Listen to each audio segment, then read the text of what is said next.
$20 billion magnetic কয়েনের লোভ দেখিয়ে 1,20,00,000 টাকা হাতিয়ে নেবার অভিযোগে 4 জনকে গ্রেফতার করেছে পুলিশ।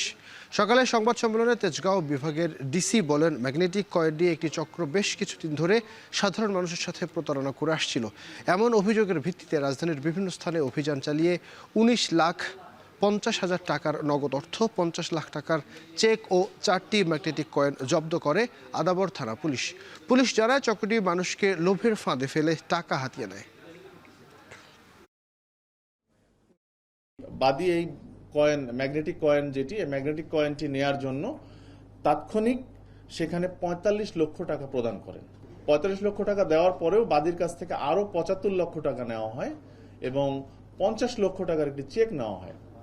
নেওয়ার পরে যখন বাদী পরবর্তীতে এই ম্যাগনেটিক কয়েনটি তাদের কাছ থেকে নেয়ার পরে উনি ওনার নিজস্ব মেকানিজমে পরীক্ষা করেন, তখন দেখা যায় যে এই ম্যাগনেটিক কয়েনটি ভুয়া।